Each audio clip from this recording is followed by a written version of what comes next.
All right, this one's for Mark. What was the experience like of having President Obama in your garage? What surprised you the most about him? That he was in my garage. The president was in my garage. The good president.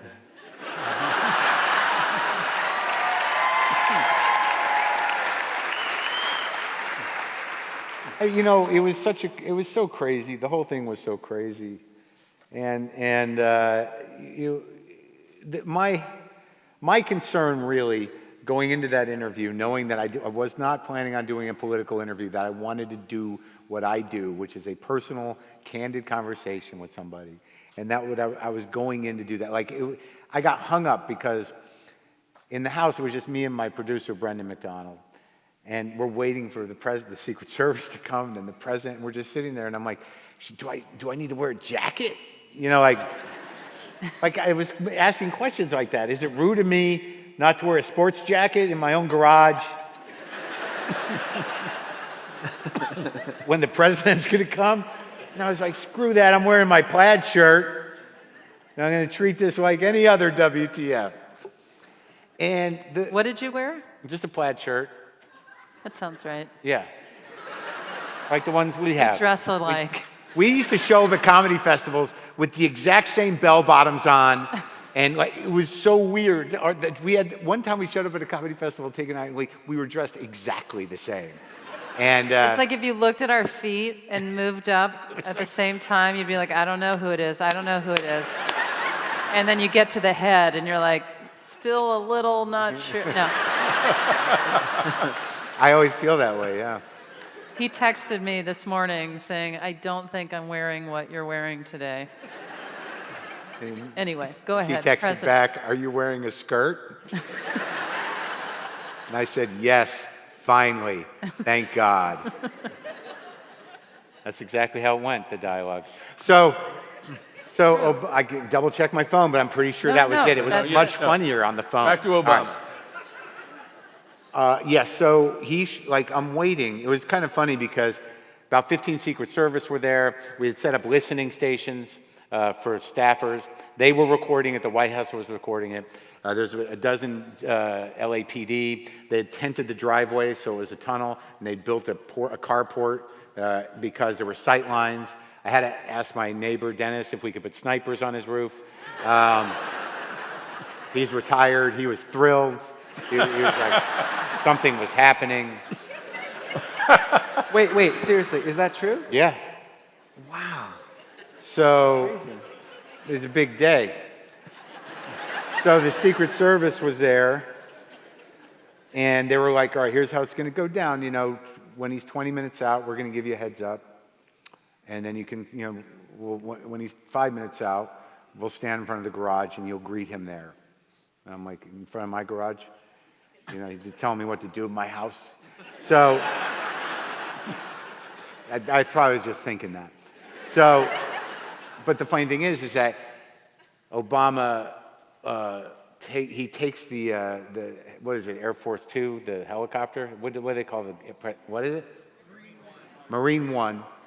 They're going to take Marine One from Santa Monica, park it at the Rose Bowl, which is 5 minutes from my house, and drive the motorcade from there so they didn't have to shut the entire city down so he could come over to my house.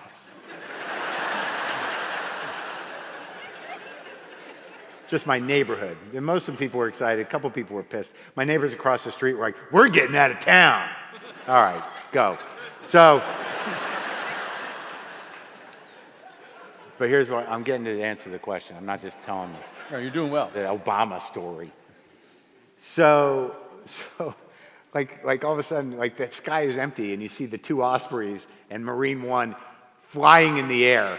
And I look at Secret Service, I'm like, he's about 15 out, I think. You don't gotta give me a heads up, like he's right there. So then at 5 minutes out, I'm standing in front of my garage. And this part is open, and there's a part, and then there's a gate. They left this open because the snipers were there; they had that covered. But then there's the tunnel, and we're waiting. And I see all these cars go by: cop car, and black car, black car. I don't know what's going on. I could just barely see it.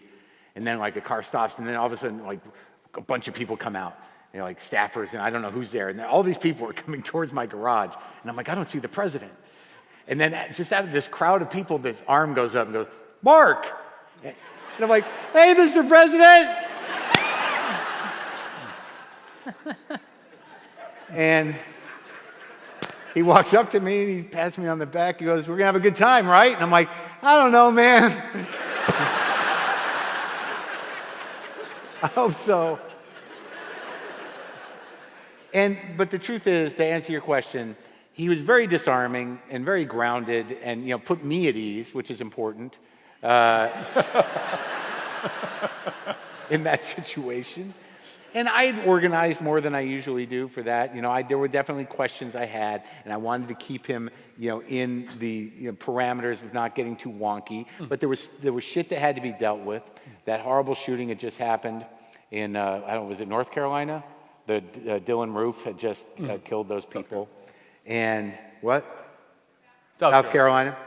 And, there was Supreme Court decisions coming down the pike in the following week, and it was a Friday, and these things had to be addressed. We didn't even know if he was going to come because of the shooting. And we knew that if anything was going to not make this happen, it would be an international or national incident. So we realized he might not come, but he decided to come. So serious stuff had to be talked about, and we did.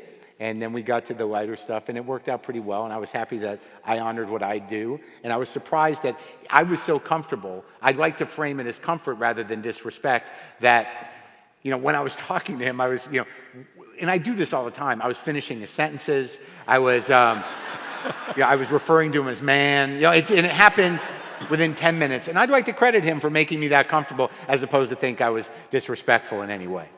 That's how I've rationalized it. Wow.